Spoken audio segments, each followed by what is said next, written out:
"We're exhausted from your sister's vacation, so we won't make your graduation," Emma messaged. I replied, "Get some rest." They had no clue I was Harvard's valedictorian. When my speech aired on TV, their phones blew up. Can you imagine getting a text from your own parents on your college graduation day, telling you they're too tired to come? That actually happened to me. What they didn't know was that I wasn't just graduating. I was about to give the commencement speech at Harvard. And those empty seats they left? They were about to become a global sensation. My name is Vanessa Hart, and this isn't just a story about success. It's about being seen for the very first time. And trust me, what happened next changed everything. When I think back to my childhood, it's not the laughter or the chaos that stands out. It's the silence. The quiet that always followed any celebration that wasn't for my little sister, Chloe. We grew up in a tiny town in Indiana, the kind of place where everyone knew your last name and your worth was often whispered about at church on Sunday. For the Harts, that pride had a name, Chloe. My golden, beautiful little sister. She was sunshine, demanding attention without even trying. Me. I was the older one, the afterthought. Always introduced with a single, stinging phrase that echoed through my life. "This is Vanessa, Chloe's sister." That sentence wasn't just my label. It was my entire identity, a footnote in someone else's much grander story. I remember my 10th birthday vividly. Not because it was special for me, but because it was the moment I truly understood how completely invisible I was. Our living room was covered in pink and gold balloons, but they weren't for my birthday. Mom had ordered a cake that read, "Congratulations, Chloe," in thick white frosting because my sister had just won her first dance competition. I stood beside it, smiling for pictures that weren't mine, holding a slice of cake with my name misspelled on the napkin. Isabel. When I finally gathered the courage to ask if we could light some candles for my birthday, Mom just smiled gently. "Oh, honey," she said, "we already have all this set up. Let's not make it complicated." So I clapped for Chloe with everyone else. Later that night, after the guests were gone and the confetti swept away, I found my gift, an unused notebook from Dad's office. The kind he got for free at work conferences. On the cover, in small print, it said, "Midwest Accounting Expo." That night, while Chloe slept surrounded by new pink trophies, I opened that cheap notebook. And I started to write. It was my first act of rebellion, writing down everything I couldn't say out loud. Chloe was 2 years younger, but somehow, she always lived 2 steps ahead in everyone's eyes. Teachers adored her. When people realized we were sisters, they'd raise their eyebrows and say, "Really? You two don't look alike." As if that explained everything. Chloe was graceful, effortless. The kind of girl who knew how to make people love her without even trying. I was the girl who fixed the Wi-Fi. The one who stayed after class to finish the lab setup, or sat in the back, reading manuals for fun. It didn't matter how high my grades were, or how often I helped others. At family gatherings, conversations always circled back to her. Her recital, her new hairstyle, her smile that lit up a room. My name rarely came up, unless someone needed help connecting the DVD player or fixing the Christmas lights. There's one spring afternoon that still sits like a cold stone in my gut. The local middle school was hosting the annual science fair. I'd spent 3 weeks building a model wind turbine from junk shop parts. I even painted it white and silver. When it spun under the gym's fluorescent lights, it almost shimmered. When they called my name for first place, the applause felt like sunlight breaking through clouds. I looked toward the audience, instinctively searching for Mom, Dad, maybe even Chloe. But their row of seats was empty. I kept smiling as the principal shook my hand, camera flashes popping. But inside, there was a sharp, hollow ache. Later that night, Mom apologized over dinner. "Sweetheart," she said, not looking at me, "we really wanted to come, but your sister had her prom fitting. And you know how hard those appointments are to get." Dad just nodded, chewing slowly, as if the conversation was already over. I nodded too. That was the night I learned. My achievements could only exist in silence. After that, I stopped expecting to be seen. Instead, I found comfort in small, hidden victories. I spent hours in the garage, taking apart old radios or fixing the neighbor's broken lawnmower. The smell of oil and dust became my favorite perfume.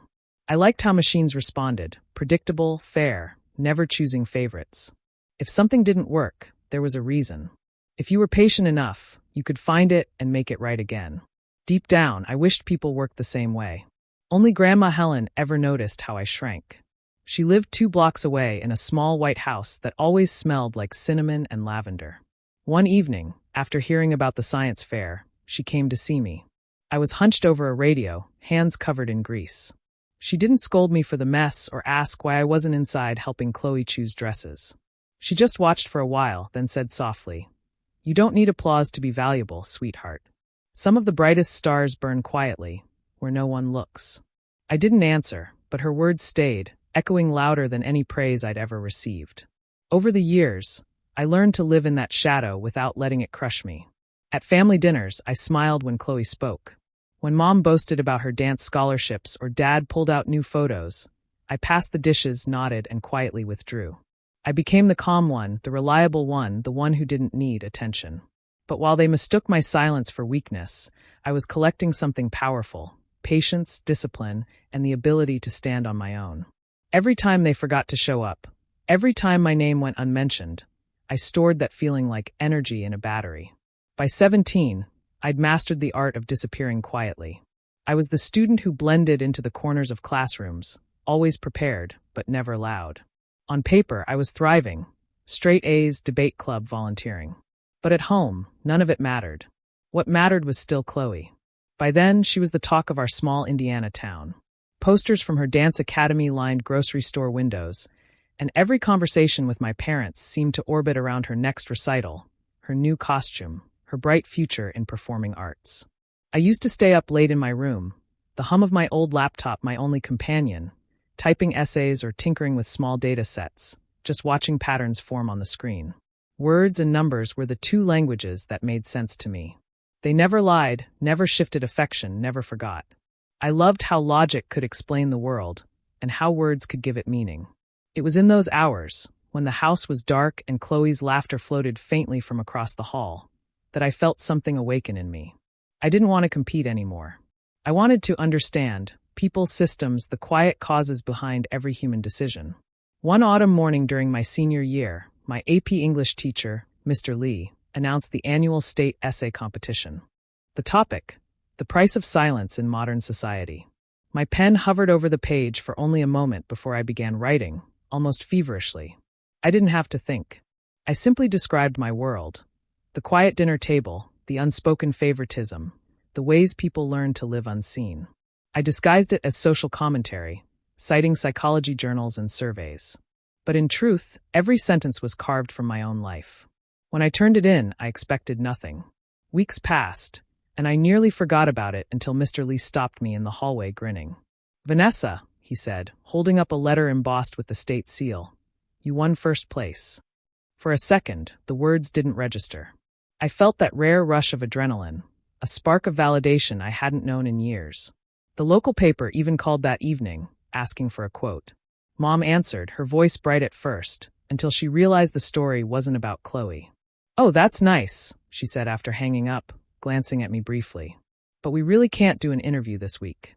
We're busy packing for Chloe's competition in Chicago." I nodded, saying nothing. "Good job, sweetheart," Dad added, without looking up from his tablet. Then, as if on cue, Mom asked him, "Did you finish booking the hotel for next weekend?" The conversation flowed smoothly back into Chloe's orbit, and I sat there, invisible once again. Later that night, I folded the award letter and slipped it into my drawer. I told myself I didn't need their praise.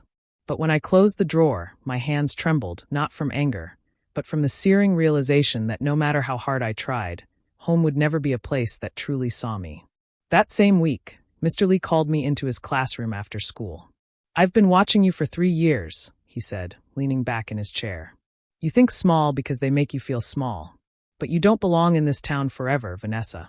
He told me he wanted to recommend me for Ivy League schools, Harvard, Yale, Princeton, whatever I dared to reach for.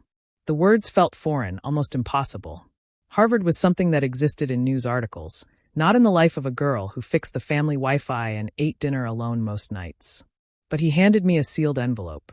"I've written you a letter of recommendation," he said. "A strong one. Don't let anyone talk you out of applying." That night, I opened my laptop and stared at the Harvard application portal. I filled in the fields slowly, each click feeling heavier than the last. For the essay, I wrote about building belonging in invisible spaces. It wasn't dramatic, it was honest. I described how silence could be both a wound and a source of strength. How those unseen often learn to listen deeper, to notice what others overlook. When I finished, I sent it off and shut my computer, my heart pounding like I'd just shouted for the first time in years. When Grandma heard about my essay, she came over the next afternoon carrying something wrapped in an old silk scarf. She handed it to me carefully. Inside was a small, leather-bound notebook, its cover worn and soft from age. "It was mine when I was your age," she said. "I used to write poems here.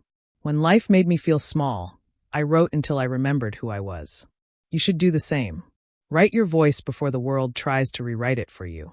I traced the edges of the notebook, the faint scent of cedar and ink rising from it. And for the first time in a long while I felt seen. Not as Chloe's sister, but as someone with her own story to tell. Months later, in the middle of a snowstorm, the letter came. I found it in the mailbox, its crimson crest gleaming through the frost. My hands shook as I tore it open on the porch, snowflakes melting into the paper. "Dear Vanessa Hart, it is my pleasure to inform you that you have been accepted to Harvard College." The words blurred as tears filled my eyes. I stood there, the wind cutting against my face. But inside, I felt a warmth blooming, proof that every quiet hour, every ignored victory had led here. When I walked inside, Mom was on the phone, laughing about Chloe's new recital costume. I waited for her to finish, then held out the letter, unable to hide my trembling. "I got in," I whispered. She blinked, paused, and smiled faintly. "Harvard? That's far, isn't it? Are you sure you want to go that far away?" Dad looked up from the couch and added, "You'd have more support if you stayed close to home. Chloe could use your help with applications next year." Their words felt like snow, soft, cold, and heavy. I nodded again, quietly folding the letter and pressing it to my chest. That night, I wrote in Grandma's notebook, "They don't see it yet, but someday they will." I didn't know then that Harvard would become more than a school. It would become the proof that I existed beyond their shadow, the beginning of my own story. And even though my family reacted like it was nothing, I could feel the wind changing direction. Somewhere between the silence and the snow, I had taken my first real step away. The first time I stepped through the gates of Harvard Yard, I thought I'd crossed into another world. The air felt different, crisp, charged with the quiet hum of ambition. Autumn leaves had just begun to turn, painting the cobblestone paths in shades of amber and rust. Students hurried between classes with steaming cups of coffee, their laughter echoing under the Gothic arches. I remember standing there, suitcase in hand, staring up at the bell tower of Memorial Church and whispering to myself, "You made it." But underneath the excitement was a sharp ache, a thought I couldn't shake. No one from home cared enough to see this. My dorm was in Mather House, a red brick building overlooking the Charles River. My roommate, Maya Patel, was everything I wasn't. Outspoken, confident, endlessly curious.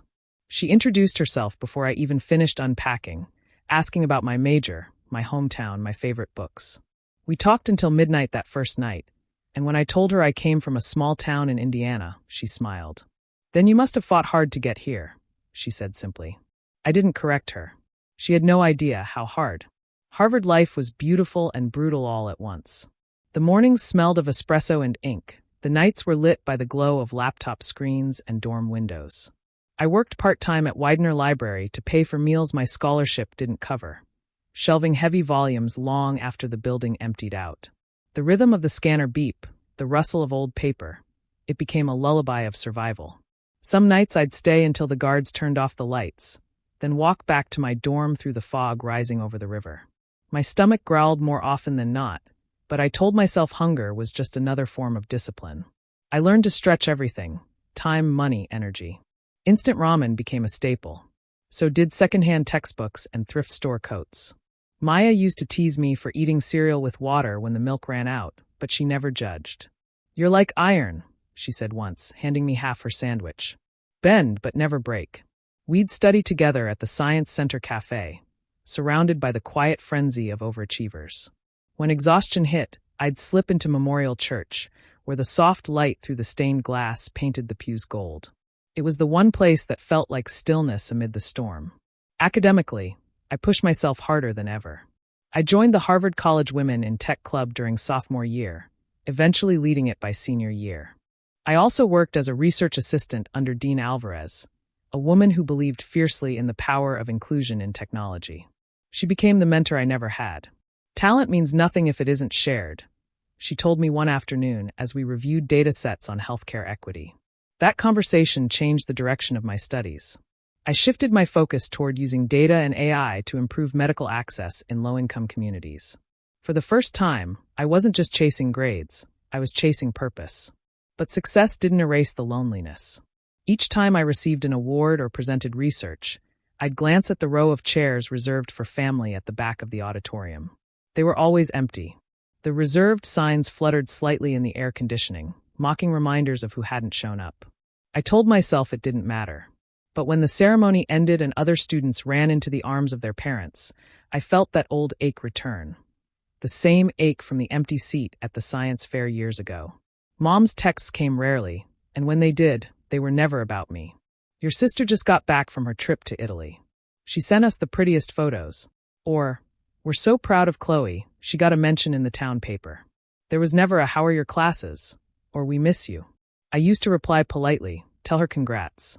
But eventually, I stopped answering altogether. It wasn't bitterness. It was exhaustion. You can only reach for someone so many times before your hands start to tremble from the weight of disappointment. Still, I built something of my own. During junior year, I led a team project that used predictive models to optimize medical supply distribution in rural hospitals, a prototype that later caught the attention of a Boston nonprofit. When they invited me to present at a symposium, I emailed my parents the event details, just in case. The reply came a week later. That's nice, honey. We'll be in Nashville that weekend for Chloe's showcase. Send photos. I didn't bother to send any. But that night, as I stood on stage explaining our algorithm to a panel of professionals, I imagined Grandma sitting somewhere in the back, nodding proudly. It was enough to steady me. Maya became the closest thing I had to family there. When winter break came and the dorms emptied out, she always insisted I visit her family in New Jersey. You shouldn't spend Christmas alone, she said. But I usually stayed in Cambridge, volunteering at the community center or taking extra shifts at Widener. I told her I preferred the quiet, though the truth was simpler. Going home didn't feel like home anymore. Every time I called, it felt like dialing into another planet. Chloe was thriving as always. New job offers, new admirers, new reasons for my parents to celebrate. During my final year, Dean Alvarez nominated me for the Harvard Innovation in Public Impact Fellowship. When I received the letter of acceptance, Maya and I screamed so loud the RA came knocking. That night, she lit 2 small candles on the windowsill and said, "One for where you came from, one for where you're going." I laughed. But later, as I watched the wax melt, I realized how much I owed to the people who had shown up in small, quiet ways. The teachers, the mentors, the friends who filled the empty spaces my family left behind. Commencement season approached faster than I expected. I had been shortlisted to deliver the student speech at graduation, a dream I barely dared to whisper. When I received confirmation that I'd been chosen as the valedictorian speaker, I stared at the email for a long time, my throat tightening. It felt like everything, every silent dinner, every ignored achievement, every lonely night, had led to that moment. I wanted to tell my parents, to share even a fragment of pride. But then my phone buzzed with a photo from Mom. Chloe on a beach in Santorini captioned, "Our beautiful girl living her best life." I closed my phone and looked out the dorm window at the lights flickering across the river. In the reflection of the glass, I saw myself, tired, older, but still standing. I thought of Grandma's words from years ago. You don't need applause to be valuable. She was right. Maybe they would never come to see me. Maybe that seat would always stay empty. But I was done chasing their gaze. From that point on, I decided one thing. I would give my best speech not for those who never showed up, but for those who did. Because if they wouldn't come to see me, the world would. The email arrived just after midnight, when the campus was silent, except for the whisper of snow brushing against the windows. I'd been revising a research proposal when my laptop pinged with a new notification from the Harvard Office of Student Affairs. I almost ignored it, thinking it was just another update about graduation logistics. But the subject line made me freeze. Congratulations, you have been selected as the 2024 student commencement speaker. For a few seconds, I couldn't breathe. The cursor blinked on the screen like a heartbeat, steady and alive, as the words sank in. Out of more than 1,000 graduating seniors, they had chosen me. I stared at the letter, my hands trembling slightly, and then laughter, sharp and breathless, escaped my throat. The kind that comes from disbelief rather than joy. I reread it twice, searching for any sign of a mistake, any sentence that might start with unfortunately. But it was real. I was the speaker, the voice of my class. The girl once forgotten at her own science fair would now stand at the podium of Harvard Yard, where presidents, poets, and scholars had stood before. Maya burst into my room a few minutes later, after seeing my frantic text. "You did it," she yelled, pulling me into a hug so tight I could barely speak. We jumped around our dorm room like two kids who had just discovered gravity didn't apply to them anymore. "You're going to make them cry," she said, between gasps of laughter. No pressure, though. The following week was a blur of meetings. I sat in the dean's office surrounded by faculty, administrators, and the student life coordinator as they outlined the process. Full written draft, review sessions, rehearsal on the stage at Sanders Theater. They explained that my speech would be televised live on Boston 25 and streamed nationally through GBH. The weight of it settled on me like snowfall. Beautiful, heavy, and a little terrifying. I spent nights hunched over Grandma's old leather notebook, trying to find the words. I didn't want to write a perfect speech. I wanted to write an honest one. I thought of every empty chair I had ever faced. The ones at the science fair, the fellowship ceremony, the research showcase, and the ones that would surely be waiting at my graduation. That's when the title came to me. From the empty chair to the open microphone. The first line came naturally. When they didn't see us, we learned to see each other. It wasn't just about me. It was about everyone who had ever been overlooked, underestimated, or told they didn't belong. I wrote about the janitor who stayed late cleaning the library floors. About Maya, who shared her last sandwich during exam week. About first-generation students who worked 2 jobs to afford textbooks. About those who built their dreams quietly, while the world applauded someone else.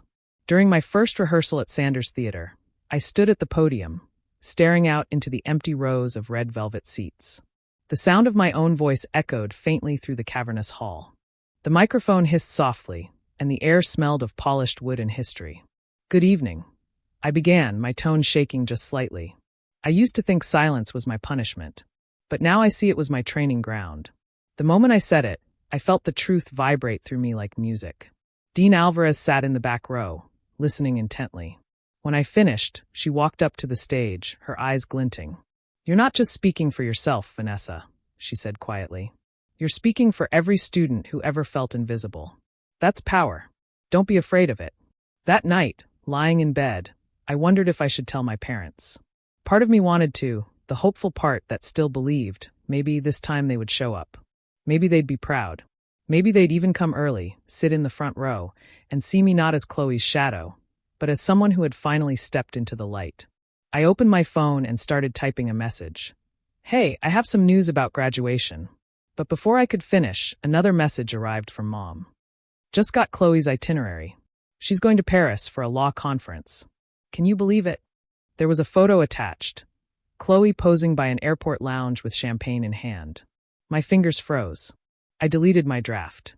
I knew deep down the truth I had always refused to say aloud. They wouldn't come, even if I asked. They would be too tired or too busy or too far. And I didn't want to give them another chance to choose someone else over me. This time, I wanted the truth to reveal itself without words. So I decided to say nothing. Let the world show them instead. The days leading up to commencement were exhausting but exhilarating. Between thesis presentations, media interviews, and rehearsals, I barely had time to sleep. Yet every time I crossed Harvard Yard, I felt that quiet joy bloom again, because the journey wasn't just mine. It belonged to every version of me that had once felt small. One afternoon, after a final run-through at Sanders Theater, I stayed behind as the staff packed up microphones. The hall was empty again, sunlight pouring through the stained glass windows, casting long gold streaks across the stage. I stood at the center, staring at the microphone. It looked simple, almost fragile. And yet, that thin metal stem had outlasted centuries of voices, some powerful, some forgotten. I reached out, tracing my finger along its cool surface. From the empty chair to the open mic, I whispered again, just to feel how the words tasted in the air. When I walked out into the yard, the campus was buzzing with pre-graduation energy. Families toured the grounds, snapping photos under the John Harvard statue. Students carried boxes, hugging each other with tears in their eyes. I passed a bulletin board where a flyer fluttered gently in the wind. The bold letters read, Harvard Commencement 2024. Student speaker, Vanessa Hart. Beneath it, small print added, Live on GBH in Boston 25. I stood there for a moment, staring at my own name, printed in black against the crimson background. It didn't feel real. For years, I had chased acknowledgement, only to realize that the loudest validation comes from within. Still, the thought made me smile. A quiet, knowing smile meant not for the world, but for the girl who once sat in that cold gymnasium, waiting for her family to show up. That night, I sent Grandma a photo of the flyer. She replied within minutes. I knew your voice would find its place. Don't dim it for anyone. So I didn't. I decided I would walk onto that stage not to prove anything to my parents, not even to Chloe, but to speak for the invisible, to lift the ones still sitting at empty tables. Because sometimes the best revenge isn't silence. It's being heard. And soon they would hear me, whether they meant to or not. 2 weeks before graduation, the campus was alive with celebration. Students posed in their crimson gowns, cameras flashing, laughter echoing. Maya and I were in the dorm, pinning our tassels to our caps, when my phone buzzed with a message from Mom. I almost didn't check it. Experience had taught me that texts from home rarely brought joy. But curiosity won. The message was short, almost mechanical. We're too tired from your sister's trip to attend your graduation, honey.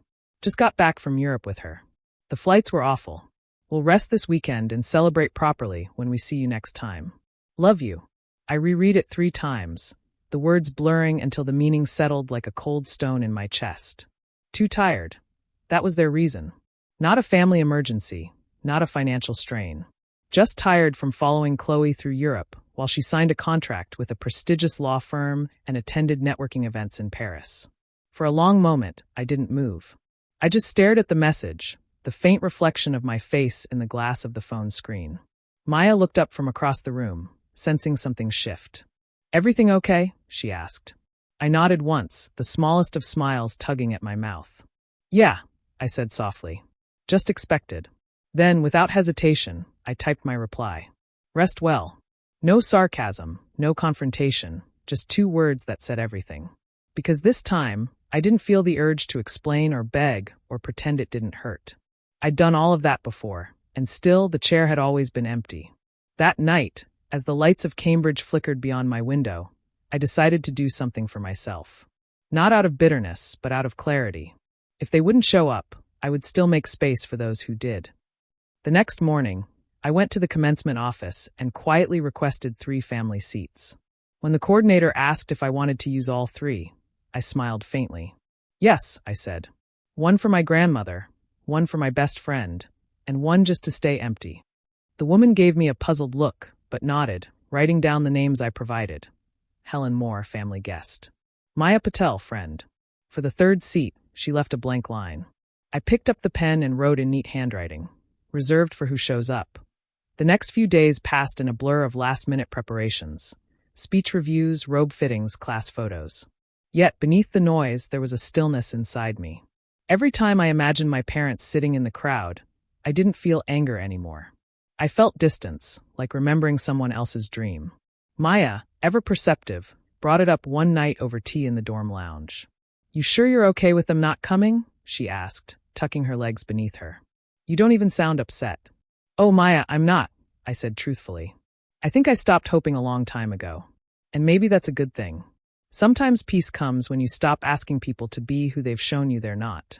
She nodded, her eyes soft. Then let's fill the empty seat with something better. Like what? Flowers, she said. Something beautiful. So we did. The day before graduation, we went to a small florist shop off Massachusetts Avenue. The air was thick with the scent of lilac and peonies. I chose white tulips, Grandma's favorite, and a single crimson rose in the middle, the color of Harvard's crest. It wasn't about mourning their absence. It was about honoring presence, the kind that required no applause, no explanation, no perfection. Back at the dorm, I arranged the flowers myself. The next morning, I'd place them on that 3rd seat, a quiet offering. A reminder that even absence can be acknowledged with grace. Graduation morning dawned with golden light spilling across the cobblestones. The air was sharp and bright, the kind of day that felt too big for disappointment. I slipped into my gown and cap, pinning a small silver brooch shaped like a book, the one Grandma had given me when I got my acceptance letter. Maya fussed over her camera, promising she'd record every second for Grandma and for the archives of poetic justice. When we reached her Centenary Theater, the place was already alive with color and sound. Hundreds of students in crimson robes, families waving from the audience, the hum of chatter mingling with the solemn notes of the orchestra tuning up. I handed the usher my seating card, and he guided me to the family section reserved under my name. 3 seats, side by side, wrapped in morning light. Grandma arrived just as the bells began to ring, her steps slow but steady. She wore a pale blue coat and carried her cane like it was part of her strength, not her weakness. When she saw the seats, she smiled knowingly. "You left one open," she said. I nodded. "Always." She touched the bouquet gently, her fingers tracing the petals. "It's perfect," she whispered. "A place for whoever's heart remembers to show up next time." When Maya joined us, camera slung over her shoulder, she tucked one of the tulips behind Grandma's lapel and winked at me.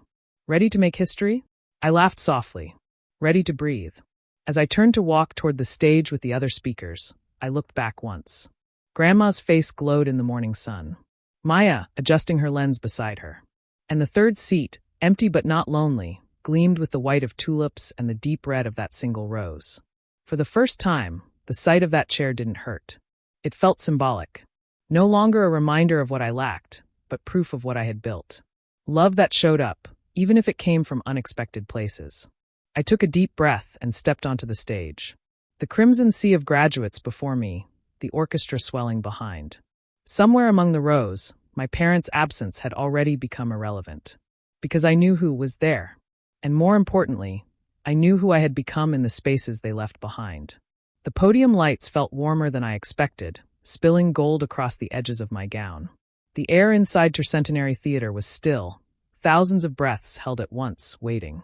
I took one steady inhale, then glanced toward the family section.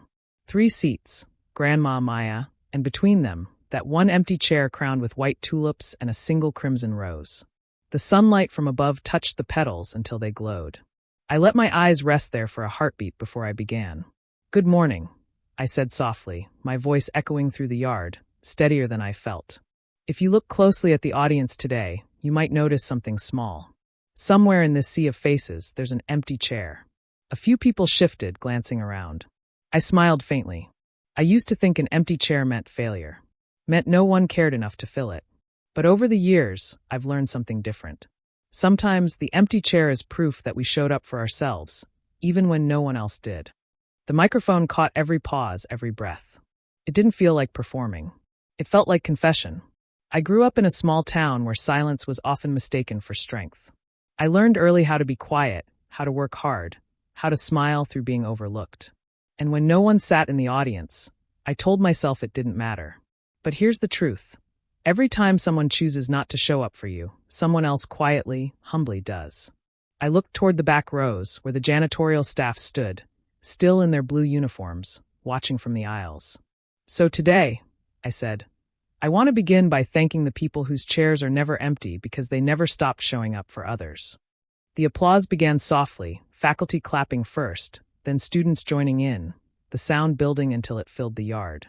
I waited, smiling through the lump in my throat. When the applause faded, I continued. "At Harvard, we talk about excellence a lot. But no one tells you that excellence often depends on the invisible ones. The friends who share notes after an all-nighter. The dining staff who leave a plate aside for you when you miss dinner. The librarians who unlock rooms early because they see you waiting in the cold. The professors who don't just read your essays, but your silences." I could see Maya filming discreetly from the side, tears welling. Dean Alvarez sat near the front, her expression soft but proud. "I came here thinking success was about being chosen," I said. "But what I learned is that success is really about choosing. Choosing persistence over comfort. Choosing to see others when no one saw you. Choosing to stay kind even when the world gives you every reason not to be." The audience was completely silent now. Even the wind seemed to pause. I leaned forward slightly, my voice low but clear. "For those of us who grew up believing we didn't have a seat at the table, listen to me. You don't need to wait for one. Build your own. That line, "build your own seat," was the heart of everything. The reason I'd written this speech, The reason I'd survived the years of silence and smallness. When you build your own seat, I continued, you stop chasing approval. You stop measuring your worth by who claps for you. You start realizing you were never supposed to fit into someone else's table. You were meant to create your own. And then pull up extra chairs for those still standing. The wind caught the corners of the paper in my hands, making them flutter like wings. I pressed them down gently. When they pushed us aside, we learned how to make space. When they spoke over us, we learned how to listen deeply. And when they forgot our names, we carved them ourselves into history. A murmur of agreement rippled through the audience. Somewhere near the back, a voice called out softly, "Amen." I smiled. Look around you. Every person here today was carried by someone unseen. Maybe it was a mentor, a sibling, a grandmother, a stranger. Maybe it was the version of yourself who refused to quit. Whoever it was, remember them. Remember that they showed up. And when it's your turn, show up for someone else. I paused, then glanced again toward the family section. The camera operators noticed, lenses shifting in unison. A broadcast camera zoomed in on the flowers, the sunlight, Grandma's hand resting on her cane. She lifted her head, smiling faintly as the camera found her, and for a second, her eyes met mine. The image would later become the photo that went viral. The valedictorian looking toward her grandmother, an empty chair and a bouquet between them. I looked straight into the lens. To my grandmother, who always said, "You don't need applause to be valuable." Thank you. You showed up. And to anyone sitting in the crowd today, carrying your own kind of empty chair, this moment is for you. Applause thundered, rolling across the yard like a wave. I waited, eyes stinging, then lifted my chin for the final lines. Titles don't define us. Degrees don't define us. What defines us is the courage to build and the kindness to share what we've built. Because one day, someone will stand where we stand now. And the question won't be what you achieved. It'll be, who did you make room for? I let the silence stretch for a beat.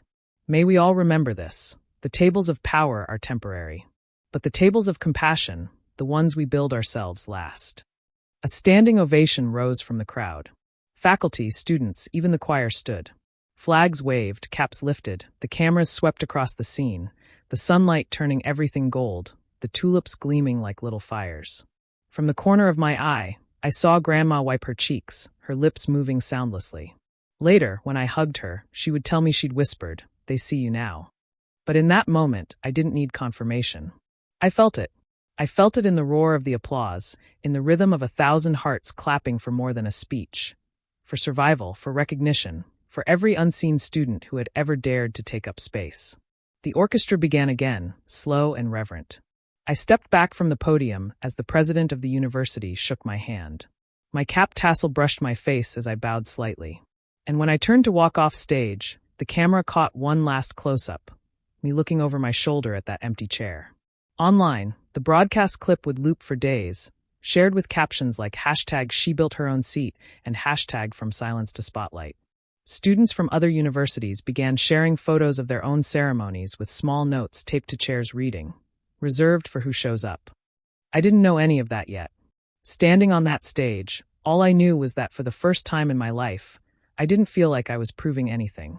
I was simply being. The sunlight poured through the trees, and the air smelled like possibility. Warm, clean, infinite. I glanced one last time at Grandma, at Maya, at the chair that once symbolized absence and now somehow belonging. Then I whispered to myself, not into the mic, but into the wind, "We're seen now." And when I stepped down, the crowd still on their feet, I realized this was never just my story. It was everyone's who had ever learned to build their own seat. When the ceremony ended and the crowd began to scatter across the yard, the air still shimmered with applause that hadn't quite faded. The crimson robes, the flying caps, the laughter, all of it blended into a haze of gold and red under the mid-afternoon sun. I stood at the edge of the stage for a long moment, still clutching the folded copy of my speech. My hands were trembling, not from nerves anymore, but from release. The years of silence, of being overlooked, had poured out of me in 10 minutes of truth. Maya found me first. She came running through the sea of gowns, waving her phone like a victory flag. "It's everywhere," she gasped between breaths. "Vanessa, they're already clipping it." I frowned, half smiling. "Clipping what?" She turned the screen toward me. There it was, the university's live stream replay. My speech already uploaded with the caption, "Build your own seat. Harvard student speaker moves audience to tears." In the corner of the thumbnail, the image froze on the shot of me glancing at the empty chair. The flowers gleaming like a quiet rebellion. I hadn't even walked out of the yard before the first notification buzzed through my phone. Then another, then a flood. Mentions, messages, tags. At first, I thought it was from classmates, congratulations. Little bursts of celebration. But then I saw the caller ID lighting up my screen. Mom. Then Dad. Then Chloe. I stared at the phone for a long time as it kept vibrating in my palm. My thumb hovered over the screen, the name, Mom, pulsing like a small heartbeat. I didn't answer. Instead, I pressed mute and slipped it into the pocket of my gown. We took photos instead. Maya insisted on every possible angle. By the John Harvard statue, in front of Memorial Church, beneath the yard's elm trees where ribbons of sunlight fell across the bricks. Grandma stood between us, her pale blue coat, clutching my arm for balance. Every few minutes she'd shake her head softly, still astonished. You know, she said, they're never going to stop talking about that speech. I smiled. Maybe not, but I hope they remember why I said it. By evening, the university's social accounts had shared the clip. Boston 25 aired a segment during the 6 o'clock news. Harvard valedictorian delivers viral message about inclusion and resilience. The reporter's voiceover narrated, over the image of me on stage, with a subtitle flashing across the bottom. From an empty chair to a full audience. That was when the texts started pouring in. From Mom, why didn't you tell us? Everyone's asking why we weren't there. You made it sound like we don't care about you. From Dad, we look awful, Vanessa. Couldn't you have warned us? From Chloe, wow. Guess we're the villains now, huh? Next time, maybe loop us in before you go public. I read each message slowly, then placed the phone face down on the table beside my untouched coffee. There was a time when those words would have sent me spiraling, rewriting replies in my head, trying to explain myself into being understood. But not today. Today, I didn't owe anyone an explanation. Maya, sitting across from me in the cafe near the Charles River, watched me quietly. You're not going to respond, she asked. I shook my head. Not now. Today isn't about explaining. It's about graduating. She smiled, the kind that said she understood completely. Good, she said, because the rest of the world is about to start calling too. She wasn't exaggerating. Within an hour, my inbox was overflowing. An email from Harvard Alumni Affairs congratulating me and requesting permission to share my transcript in their newsletter. A message from a TEDx curator in D.C. Your speech resonated deeply. Would you consider expanding it into a talk for our fall event? A note from a fellowship program in Geneva focusing on technology and social impact. We saw your research on equitable access to healthcare data and your story. Let's discuss opportunities. Each message arrived like a ripple, spreading wider and wider. Professors forwarding it, alumni commenting, classmates tagging me on posts with captions like, "Proud doesn't even begin to cover it." Someone on social media had clipped the line. When they didn't see us, we learned to see each other, and turned it into a trending hashtag. Hashtag Build Your Own Seat climbed onto Twitter's education trending list within hours. Through it all, my phone kept vibrating on the table. Mom calling, then Dad, then Chloe. Again, I could almost imagine their voices, the edge of panic under the surface. The sudden realization that the daughter they dismissed had become a headline they couldn't control. That night, as the campus grew quiet, and the sun sank behind the spires of Memorial Hall, I finally allowed myself to breathe. The adrenaline had worn off, replaced by a calm so deep it felt unfamiliar. I walked alone through Harvard Yard, the same paths I used to take when I felt invisible. The grass was soft beneath my shoes. The windows of the dorms glowed amber with students packing up for summer. Somewhere, faint music drifted from a celebration, the muffled joy of people who knew they were finally done. I found an empty bench under one of the old elm trees and sat down. Across the way, I could still see the outline of the stage, the faint glimmer of the chairs where everything had unfolded just hours earlier. I pictured that empty seat again, not as loss, but as freedom. When I finally pulled out my phone, there were over 100 unread messages. Mom had written again. We saw it on TV. People keep asking if we're proud. Of course we are. We just wish you'd told us first. For a moment, I let the words sit there. Then I typed, I'm glad you saw it. Today was important to me. And I stopped there. No explanations, no accusations, just a full stop. Because I realized something simple. Peace doesn't always come with closure. Sometimes it comes from refusing to reopen the wound. Before heading back to the dorm, I called Grandma. She picked up after one ring, her voice warm and steady. "I saw the segment again," she said. "They played it twice. Your words, they're echoing everywhere." "I didn't mean for it to go that far," I admitted. "I know," she said. "That's why it did." I smiled into the dark. "They've been calling nonstop," I said quietly. "Mom, Dad, Chloe." "I imagine so," she chuckled softly. "Let them call. Let them sit with what they missed." There was a pause, the kind only she knew how to hold. Then she added, "You didn't embarrass them, Vanessa. You revealed them. And sometimes truth is the only mirror that can make people finally see." I didn't reply. I just sat there listening to the rustle of leaves, the echo of laughter somewhere in the distance, and the quiet rhythm of my own breath. The world outside was spinning fast, viral posts, interview requests, congratulations. But inside, everything had slowed to a still point. For the first time, I wasn't chasing recognition. I wasn't even chasing understanding. I was simply standing in my own light. The one I built. The one no one could take away. When I hung up, I looked toward the faint lights across the river, where the reflections trembled on the water like stars. My phone buzzed again. Another call from Chloe. I let it ring, then fade into silence. Somewhere beyond that silence, a new sound began. The bell from Memorial Church, slow and deliberate, marking the hour. Each toll echoed across the yard, through the branches, over the rooftops, a quiet reminder that the day was ending, but the story wasn't. I stood up, tucking the folded speech into my coat pocket. My phone was still vibrating faintly, the screen lighting my hand. I didn't answer. I didn't need to. I turned toward the gates, and as I walked into the cool Cambridge night, I whispered to myself the line that had started it all.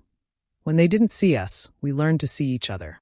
This time I said it not to the crowd, not to the camera, but to the girl I used to be. The one who'd once sat alone at a forgotten table, dreaming of a seat of her own. The next morning, sunlight streamed through the tall dorm window, painting thin gold lines across the hardwood floor. I'd barely slept. My phone had buzzed until nearly dawn, missed calls, unread texts, emails stacked like a rising tide. When I finally opened my eyes, the first message waiting on the lock screen wasn't from a journalist or a university official. It was from Mom. "We need to talk. This has gone too far." I stared at it for a long moment before unlocking the phone. 5 missed calls from Dad. 2 from Chloe. Each with the same tone, frantic, defensive, performative. I could almost hear it. That brittle blend of guilt and pride. Grandma was already awake, sitting at the small table by the window in her hotel robe, reading the newspaper. She had circled my photo on the front page with her pen. Harvard graduate speech on inclusion goes viral. She looked up when she heard the notification buzz. "They're still calling?" she asked quietly. I nodded, sliding the phone onto the table between us. "They said I embarrassed them." "Oh." Grandma folded her paper, adjusting her glasses. "Then maybe embarrassment is the only thing that'll make them finally look in the mirror." Her calm gave me courage. I exhaled, picked up the phone, and pressed the call button. When Mom's voice burst through, tight and sharp, I switched to speaker. "Vanessa, what on earth were you thinking?" Mom said immediately. "Do you know how humiliating this is for us? The neighbors called. The church called. Everyone's asking why we weren't there. You made it sound like we abandoned you." I kept my tone even. "You weren't there, Mom." She hesitated, taken aback. "That's not fair. We were just tired." I finished for her. "From Chloe's trip." "I know." Dad's voice cut in from the background, low and tense. "You could have told us you were valedictorian, Vanessa. We would have come if we'd known it was that important." I closed my eyes. "You mean if it was something you could brag about?" Silence. The kind that hums with old truths no one wants to touch. Grandma leaned forward, resting her elbows on the table. "Robert," she said, her tone firm but calm. "You've missed more important things than a title. You missed her growing up, building herself from scratch. And now that the world finally saw her, you act as if she's the one who's done wrong." Dad's breath crackled through the speaker. "Mother, you don't understand. We supported both our girls equally. It's just Chloe always needed more attention. She had events, competitions, and Vanessa had none. Because you never showed up to the ones she did," Grandma interrupted, her voice cutting clean through the line. "I remember the night she won the state essay award. Do you remember that, Judy? You were busy helping Chloe choose her prom dress." Mom's voice wavered. "That was years ago. And yet, Grandma said softly, she remembered it enough to write her own ending. The line went quiet. I could almost hear my parents breathing on the other end. The sound of two people cornered not by accusation, but by fact. Dad tried again. We didn't mean to hurt her. We just thought, well, Chloe needed us more. She's always been fragile. You know how she gets. I looked at Grandma, who raised her eyebrows, the faintest smirk touching her lips. She didn't even need to say it. Fragile or favored. Grandma finally spoke aloud what both of us were thinking. Tired, busy, worried about Chloe. Those are the words you've used for 20 years to excuse the same absence. But love doesn't wait for perfect timing, Robert. Love doesn't choose the convenient child. The silence that followed was heavy, broken only by the faint hum of traffic outside the window. Mom's voice returned. Smaller now. You don't understand, Mother. Vanessa was always so independent. We thought she didn't need us. I inhaled sharply, the ache in my throat returning. I didn't need things, Mom. I needed you to show up. That's all. Her breath caught on the line. For a long time, no one spoke. Then Grandma leaned closer to the phone. Judy, you once told me you raised strong girls. But strength without tenderness isn't pride. It's loneliness. Vanessa learned to be strong because you left her no other choice. Dad sighed, the sound fraying at the edges. We were doing our best, Mother. We worked hard, provided everything. Everything except presence, Grandma said. And that's the one thing a child never stops waiting for. Mom sniffled softly. Maybe we made mistakes, but we didn't deserve to be painted as heartless. I looked out the window, watching the students below take photos with their families, fathers lifting daughters, mothers crying into bouquets. You weren't painted as anything, I said quietly. You just weren't there. The camera can't capture people who don't show up. Grandma nodded approvingly, her hand resting on my wrist. Mom tried to steady her voice. What do you want us to say, Vanessa? We're proud of you. All right. You've accomplished so much, but this public spectacle could have waited until we were ready. That last word, ready, echoed in the room. Grandma's eyes hardened. Judy, I've lived long enough to tell you this. Love doesn't wait until you're ready. It shows up when you're needed. And you weren't there when she needed you most. Now, I could hear the faint click of my father swallowing. The tension in his throat audible even through the line. What are you saying, Mother? That we're bad parents. No, she said gently. I'm saying you've been absent. And absence, when repeated enough, becomes a habit people mistake for normal. Mom exhaled shakily. We didn't realize it looked that way. You didn't see, Grandma said. That's the difference. Once free, the silence that followed wasn't angry. It was the silence of truth landing, slow and heavy. I didn't feel victorious. I just felt tired. Finally, I said softly, I'm not calling to blame you. I'm calling because I'm done explaining. Dad spoke carefully now. Then why are you calling at all? I glanced at Grandma, who nodded, her eyes urging me forward. Because I want to give you one more chance, I said. If you want to hear what I've never said, the truth of what it's been like all these years, come to Cambridge tomorrow evening. Just you, Mom, and Chloe. No guests, no excuses, just family. Mom hesitated. What do you mean, hear the truth? I mean, I said, you've heard everyone else's version of me. The quiet daughter, the busy one, the one who doesn't need help. It's time you hear mine. The line went quiet. Then Dad cleared his throat. Well, think about it. Grandma's voice came low and certain. Don't think. Just come. And then she reached across the table and ended the call herself, pressing the red button with a firm, deliberate touch. For a while, neither of us spoke. The quiet between us felt sacred. Finally, Grandma said, You've given them a door, Vanessa. Whether they walk through it or not, that's on them. I looked at her, my throat tight. Do you think they'll come? She smiled faintly, folding her newspaper. I think shame is heavy, but curiosity is heavier. They'll come. The question is whether they'll finally listen. Outside, the bells of Memorial Church began to toll again. Slow and even, counting down the hours to a conversation 20 years overdue. The next evening, I set a small dinner in my apartment overlooking Harvard Square. The window was cracked open, letting in the scent of late spring rain and the hum of street music drifting up from below. On the dark wooden table, I placed a freshly baked loaf of sourdough, its crust still cracking in the warmth. A pot of tomato soup steaming faintly, a bowl of arugula salad with olive oil and lemon, and a few slices of black pepper cheese. It was simple, humble enough to keep the night from feeling like a performance. 3 candles flickered in old brass holders, their flames swaying gently, steady as breathing. I set 4 bowls for spoons and deliberately left no empty chair at the table. The only spare seat I kept was in the corner, where I'd hung a small wooden sign. For who shows up? They arrived a few minutes late. The knock was hesitant, as if lateness could disguise years of absence. My father entered first, quiet, heavy-eyed, followed by my mother, clutching her purse tight across her chest like a shield. Chloe came last, her coat draped over one arm, eyes darting uncertainly around the room.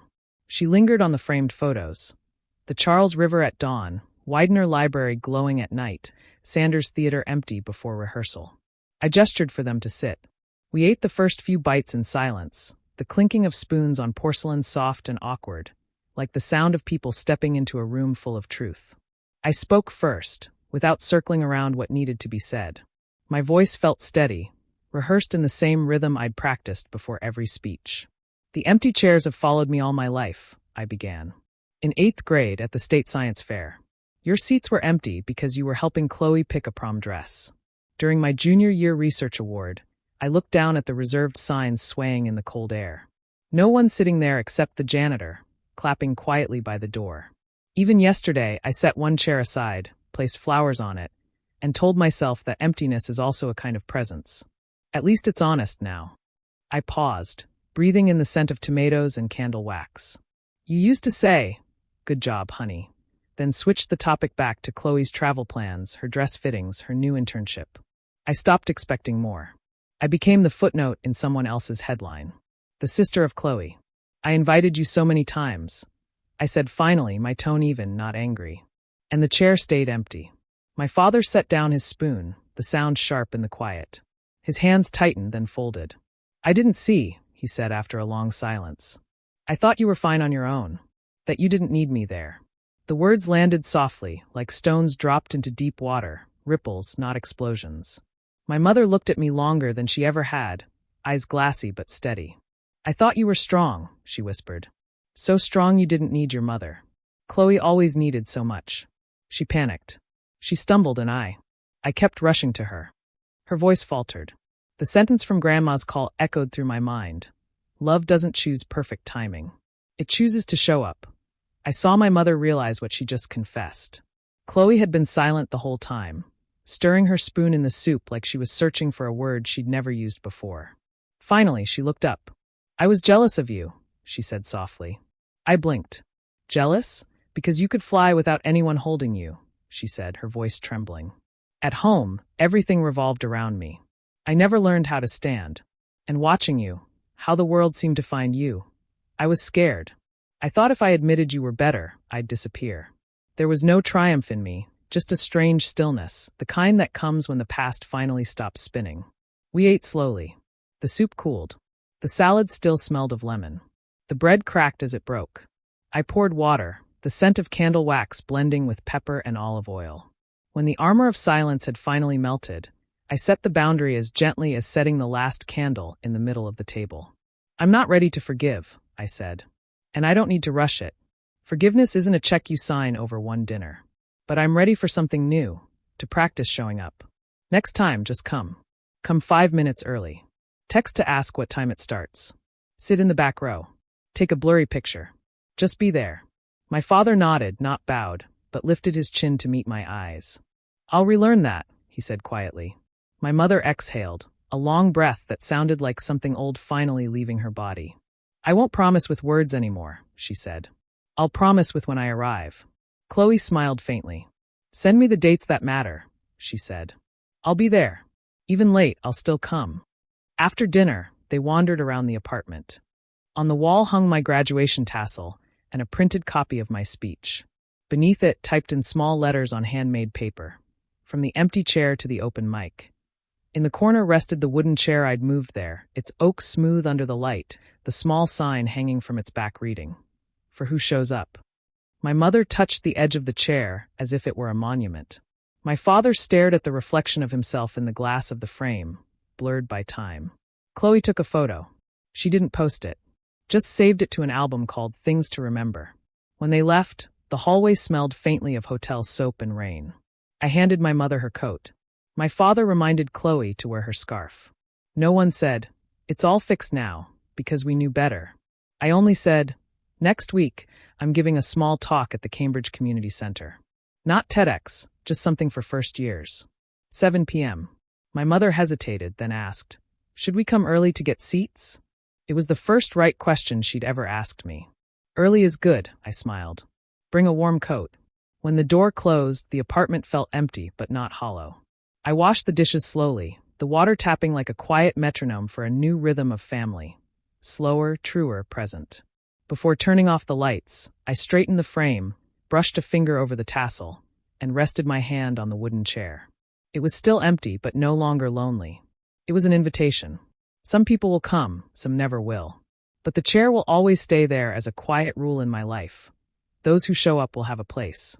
And if you're hearing this somewhere on a train, in your kitchen, or in a city that doesn't yet know your name, remember this. You don't need to be chosen to have worth. Don't wait for someone to pull out a seat at a table that never called for you. Build your own chair from the wood of effort, the nails of patience, and the paint of kindness. Then, when you're steady, pull up more chairs for those who deserve a place beside you. I keep that sign in my home as a reminder. For who shows up, what sign would hang above your chair? Tell me in the comments below. Have you ever had to build your own seat in life? I'd really love to hear your stories. Thanks for watching. Take care.